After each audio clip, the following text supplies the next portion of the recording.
Good afternoon, New Bedford Guide followers. We are here with your weekly discussion with New Bedford Mayor Jon Mitchell.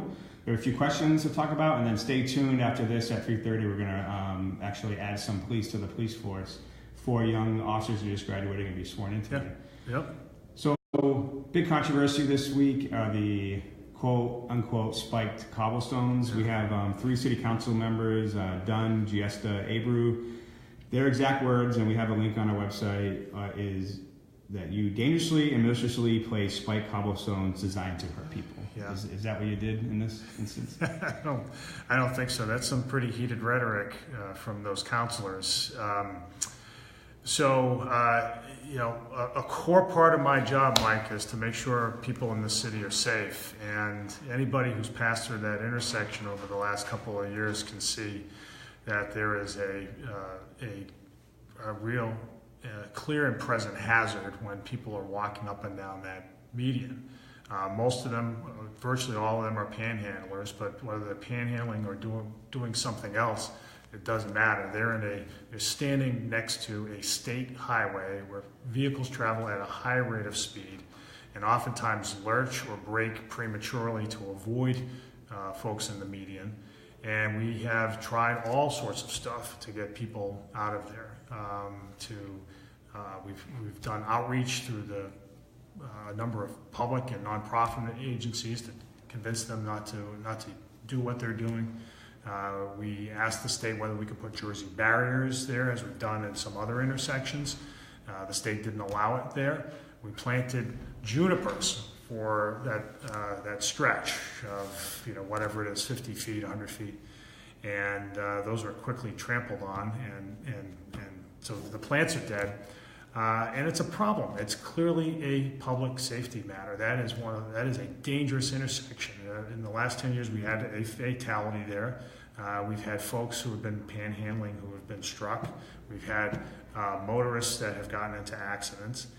And so we took what we thought was an appropriate and measured response, which was to design an obstacle that prevents people from walking there. And so we'll see whether it works, but we have to do that for the safety of motorists and the safety of the people who panhandle in that intersection. Look, this is, the idea that we're trying to hurt people is just absurd on its face. I mean, or the idea that people don't have an opportunity to express their First Amendment rights in that area is ridiculous. There are 3 other sides of the same intersection, and then there are hundreds of other intersections in the city.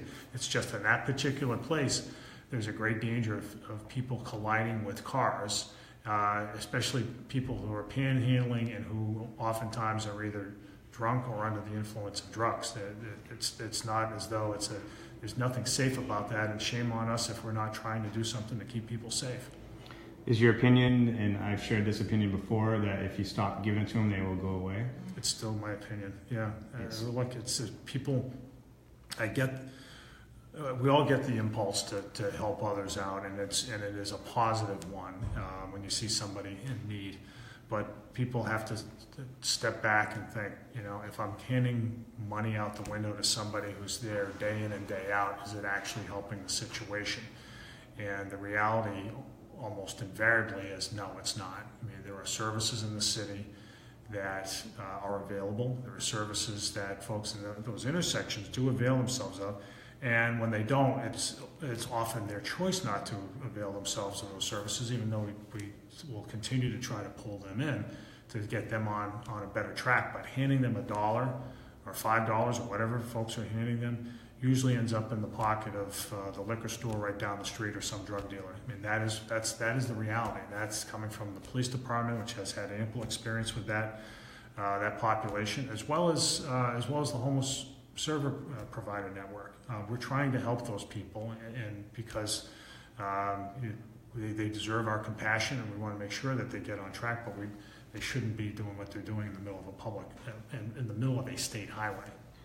Was the cobblestone set in that position 100% for the panhandlers, or is it for safety issues for people? It's for safety for whoever's. Look, it doesn't prevent people from crossing the street at all. And there's no other reason for people to be in that intersection. So it's not, obviously most of the people in that who are in that space are panhandling, but there shouldn't be anybody standing there walking up and down the median because there are cars flying by, and there is a track record of accidents there. Street sweeping starts today. There's signs kind of posted, and people have given plenty of notice. I think I've seen the signs for months now. It seems like. Can you talk about a little bit of it? What's the reason behind it? And it's going to go on all summer, correct? Well, yeah. So we've been increasing the sweeping of streets for the last couple of years because we want to make the city cleaner, and it's worked in the places where we've done it. We've discovered that, as in just about every other city that has a sweeping program, that you have to clear all the cars out of the way to make it effective. And so in some of the busier roadways where we're doing sweeping, we sweep the whole city, and we sweep the main roadways with regularity, but there are certain of the main thoroughfares in the city that require the cars to be out of the way, or else they just become really dirty. So that's Acushnet Avenue, it's parts of County Street, it's a lot of the downtown, it's Ashley Boulevard. There are a number of streets, and you can find the list on the city's website. But the idea there is, if the cars are out of the way, the sweepers can do a better job and get more trash out of the street, and so our city looks nicer. So this is always part of the internet, mostly Facebook, potholes in the city. So Johan asked, why instead of fixing the potholes and make them, just asking about the potholes. So yeah. I think it was about 2 years ago when you had a new machine, and it was like 10,000 potholes filled. Yeah, we're about the same amount, or at this point this year. Yeah. What about, so I know like if you drive up Union today, there's a lot of construction and utility workers, they kind of patch up the street. Is that something that's going to get like repaved by them, or is that something that the taxpayers got to? No, that's already paid for. Okay. Yeah, so if you look at there's a lot of major construction going on in the city right now. So if you look at Union Street's a mess right now, but so is every construction site, right? That's what happens when you are trying to build something new. And what's being built over there isn't just on the surface, it's also the utilities underground, which in the case of Union Street are about at least 100 years old. So that's all getting redone. You can start to see how it's going to be reshaped. If you go over at the corner of Union Street and 6th Street, you can see how the sidewalks are being enlarged. There'll be natural materials put in a lot of those areas, brick and whatnot, and it's going to look an awful lot nicer. People will really like the finished product. It's going to continue over the next several months, and it is disruptive, especially to businesses, but at the end of the day, we're going to have a much nicer looking street there. The same goes with Cogswell Street, the same goes with the southern stretch of Route 18 and a number of other places around the city. There's more road work going on now in the city than there has been, at least according to the folks in DPI, than in the last 20 years. And so, which is good. We've made a point to start to reinvest in the roadways, and having a road program that can be sustained is what is, in the long run, is going to make our streets look and feel a lot better. For too long, the city wasn't investing in roadways. We've changed that, and it's going to take time, but eventually we're going to have the roadways that the city deserves. So if you're watching out there, I see a lot of questions and comments. Go ahead and tell us where you're watching, what part of the city, north end, south end. Yeah. Tell us your street, that kind of things. We can get some information out there. So panhandling is still getting a lot of questions on here. And I remember in the city, I think it was Councilor Abreu or one of the city councilors, they're talking about requiring a license for panhandling. I've seen articles, and we constantly see them where cities are sued for even kind of like even... Yeah, we'd be sued in a heartbeat for doing something like that. So, and we would lose, and we'd be paying the American Civil Liberties Union attorney fees for that. And that's that. Places like Worcester and Lowell and lots of other cities around the United States have learned that lesson the hard way. Yeah, I think it's, we've been dealing with this issue, I wouldn't say when you first took over in 2011, but it's been a lot more of the last 3 or 4 years. And I think every conclusion that every person I've talked to who's educated in the matter says if you start giving to them is when how you solve the panhandling solution. It's not, it is, but it's hard to convince people to stop giving, because you and I have talked about this. We've talked about it on the air as we are now. And we've tried to encourage people to stop, but it hasn't worked too well. And so there are reasons for this, right? So a couple of, this is a pretty recent development for New Bedford, right? So we 3 years ago or so, we started to see some people panhandling, and it's only picked up. The reason for that, there are 2 reasons why this is going on, in my estimation. One is that there have been a series of Supreme Court cases and lower court cases that make it virtually impossible for local police departments to stop people from panhandling in public places, even if that's on a median, right, in between, on a state highway, right? That's the first one, and they all know that. The folks who panhandle do. They're very, very attuned to that, believe it or not. And the second development in the last few years whose confluence with the court cases has made this a big visible problem is the opioid crisis. According to our police department, most of the people that you see panhandling have roofs over their heads. Most of them do, however, have substance problems. Not all of them, but the majority do. But here's the thing. This is hardly unique to New Bedford. This is a coast-to-coast problem. It's a big problem. Mayors around the country are wrestling with it. I sent you an article today that may be worth reposting just for people who have questions about this, that talks about cities in California and Ohio and in the Northeast that have been grappling with these issues. And drive to any city these days and you'll see it as conspicuously as you do here in the Octopus in New Bedford. So you were a former prosecutor, and Joshua asked, why isn't it considered loitering? Yeah, so the Supreme Court cases in the last couple of years put in question whether you can actually prosecute somebody for loitering at all. That's loitering as a crime. It's a great question. Loitering as a crime has always been constitutionally suspect, right? Everybody has a right to stand on the sidewalk, right, and mind their own business, right? So, and the Supreme Court in particular has made clear that if you're doing that and you're expressing yourself, including by holding up a sign that says, please give me money, I'm homeless, then you're more or less off limits from police enforcement. So that's the reason why.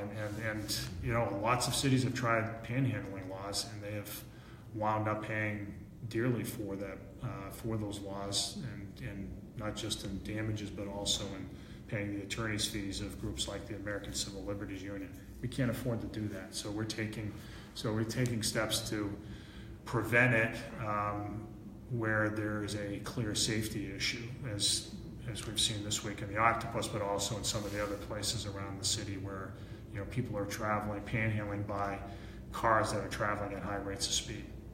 So City Council last week agreed with you. They don't always agree with you. You guys have a... Yeah. It's a big day when that happens. A marijuana moratorium ordinance. So you changed, basically you pitched the ordinance change. They approved it pretty strongly. Yeah. So you'll find the biggest difference on Facebook and social media is that they voted to legalize marijuana. Why are you banning it in the city of New Bedford? And we're not banning it. Yeah, so if you want to talk about why the moratorium, and I think it's just going to go on for a few months until the state comes out with the regulations. Yeah. Right? Well, so we're not banning it. People, it's legal to smoke it now, and it's legal to grow it now. There's a certain limit under the state law how many plants you can have, but it's plenty enough. And you can gift it up to an ounce. Right. So up to an ounce, which is not a small quantity, right? So, yeah, we're not banning it at all. We can't ban it even if we wanted to. So what we have done is put the pause button on the locating of dispensaries, of retail sites around the city, because it is clear as day to me that there are people around the city who don't want to see these things next to churches, next to schools, next to playgrounds, next to daycare centers. So we've discussed this at length with the City Council, and there's almost unanimity on the City Council that we need some time to work through a set of regulations that allow for the appropriate placement of dispensaries in parts of the city where they're not going to disrupt things. So that's where it stands right now. So I think the rule is going to be when it becomes retail is a percentage of alcohol licenses. So is it going to be? I've heard from like 10% of a city's liquor licenses will be issued retail licenses. Is that something? Yeah, Sounds about right. I'm trying to remember the exact language, Mike, but it's about, I think it's up to 20, not fewer than 20% of the 20%. Package store licenses that exist in the city at the point of the passage of the, at any given, at the time when the license is issued. In other words, so if you have 100 package stores in the city, you can't have fewer that the city can't put a limit on the number of marijuana dispensaries lower than 20. So that means we could potentially have a dozen or so recreational marijuana facilities in New Bedford potentially. You could have, I don't know what the number of package store licenses are, so I don't know what 20% of that is. So it's hard to know. But Yeah. but I mean that number does exist. What we're trying to do is zone these businesses in a way that's appropriate, so that we don't have conflicts with neighborhoods. What do you say to those that think New Bedford's missing the boat on marijuana industry? Because you have a medical spot in Fairhaven, you have a big, huge spot in Freetown being built out. I think New Bedford's going to have a production facility. So do we. I mean, we have a medical facility that's applying for a license at a site on Hathaway Road next to Captain Frank's, and we have a cultivation facility that has a license application in right now for a site in the industrial park. So we've allowed those things to happen because they're in places that don't have the potential to damage neighborhoods. So the one horse I like to beat to it over and over again is our judges and legislators on repeat offenders. So another story this week, we had a 23-year-old with 40 adult arraignments. And the reason they worded adult arrangements because you don't know what he did as a juvenile. And if he's 23 with 40, I'm guessing he had a bunch as a juvenile, right? Yes, long body of work. Yeah. So he has 40 adult arraignments, and he was arrested on. His last arrest was an assault, and he was released, and then he was caught with fentanyl. And people don't know what fentanyl is a synthetic opioid that's causing 70 to 80% of the opioid deaths. Yeah, because it's so powerful. Yeah. So this, now they finally, took the bail away from him, and he's locked up. But when we know, personally from Sean Gannon and his mom, you talking to him that is this Massachusetts or South Coast is ever going to wake up to putting repeat offenders back on the streets? It's a huge source of frustration. It's very frustrating for the police officers. It's frustrating for the prosecutors in the DA's office. It's and it's frustrating for me because we work very hard to make our city safe, and we know that a disproportionate amount of crime in the city is committed by a very small segment of the population, and all the judges have to do is make sure that those recidivists, the career criminals who go back out and commit one after another, are held accountable. And holding them accountable is not all that tough, especially when they're on pre-trial release, when they're off on conditions of release that say while you're out of the system, you cannot commit another crime. Don't commit another crime. Simple enough. It's not too much to ask. And when they do, the judges should be locking them up. But far too often down the street at 3rd District Court, they don't. And so I'm going to continue to bang away at that. I've talked to the governor about it, about whom they're the kinds of people that they're appointing to the bench, and the fact that oftentimes, all too often, they have no connection to Greater New Bedford. That's a problem too. So, but I think, folks in the media should be shining the light on what's happening over there. And I think that's really, for, a set of public servants, that is the judges over there, who have lifetime tenure until mandatory retirement at 70, there really aren't any other accountability mechanisms except public opinion. So we have to continue to shine the light on those practices. So we'll do 2 more questions, and then we're going to head downstairs because we have a police promotion. Yeah. So the highway killings. Yeah. Kind of put New Bedford on the map 30 years ago. So it's 30 years since the peak of it all. I think the start of it all, actually. I think May was the first killing. affected New Bedford significantly, but it's still considered a cold case. And if you talk to the police officer, they'll tell you it's still being actively investigated. But if you talk to the families, they don't feel like it is. What's your opinion on the highway killings? Yeah, I mean, your heart goes out to those families who are still, grieving after all this time, and they are out there for sure. A lot of us can remember when the news reports first emerged about a serial killer in New Bedford, and it horrified, honestly, a lot of people. And there were some missteps by the district attorney's office at the time. It appears that made it very difficult to solve that case. It's hard to know whether it'll ever be solved. I do note, though, one of the things that really caught my eye last week, and I don't know if it was in the Standard Times, but it was in the Wall Street Journal. It was in a number of papers. There was a gentleman, a suspect, was arrested in the what was the name of it? He was a serial killer. It was very 1970s era. Talking about the police officer or different? Yes. Yeah. 1970s era serial killing spree in Los Angeles. Yeah, no, in San Francisco. Okay, San Francisco. He was arrested in Sacramento, right? Sacramento. So he had murdered, I think it was 13 women, and raped like another 45 or so. And he was found out in a very sort of novel and perhaps controversial way. There was DNA evidence at many of the scenes that was processed after the case was reopened a couple of years ago. Now, this is an older case. This is a 40-year-old case.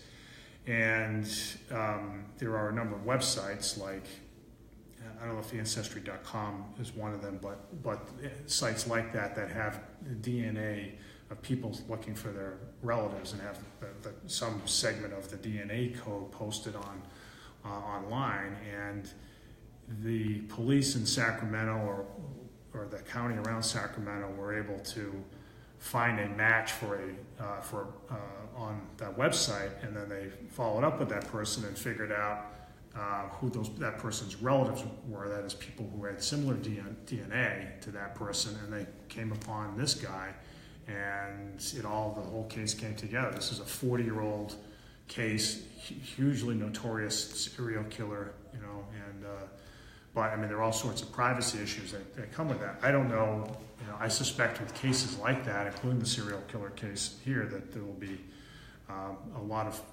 investigators looking at those DNA websites to see if they can grab a lead. So, but I know, that's a little bit of a footnote to the whole thing, but it's an interesting development, and it shows that modern technology can lead to some breaks in these old cases. We'll end on a positive note. Final question. That's on a positive. Yeah, that serial killing is not a positive story. No, right? We'll end on a quick positive. Yeah. So today's weather is amazing out. It's great outside. So summer and spring, you get a lot of events that happen. There's a ton of events that go on. We always have concerts in the waterfront. Yeah, the waterfront concerts, of course, and all the festivals. We've got some sailing regattas in the summertime down at the point. We have, I just looked at my calendar. Some of the big ones in June, right after Memorial Day, include the United Way Clam Bake, and then there's Jazz Fest, and there's a whole litany of stuff. Taste of the South Coast is coming up in a few weeks. So if the weather's like it is today, that'll bode well for those events. But summertime is when things really come alive in New Bedford, and every year we try to add a little bit more and support more events and more privately organized events. And it's one of the things that makes living here fun. There's some Portuguese event that happens too. I've heard of that. Yeah. It may be in the North End. It rings a bell. Yeah. So I heard who the headliner is. I can't say who it is. You do. I know who it is. I can't put it out there. So you've been teasing your audience about this, Mike. Check the Feast website constantly and their social media, because it's a pretty big band from the 80s. And of course, you usually find the 80s and 90s bands, but this one's actually pretty significant, I think. Oh, that's good. I got to tease it out for the Feast. I just talked to them yesterday. So So thanks for your time. They're paying you to tease it out, just to just to tantalize people. They bribed me with some Madeira wine. Oh, is that what it is? That works. Tap the barrels, yeah. Yeah, there you go. So thanks for your time, and we'll see you next week. And everyone, stay tuned for 3:30. We have our hard-working officers, some young ones that are going to replace some of the retirees. So check it out at 3:30. We'll see you then. Sounds good. Thanks, Mike.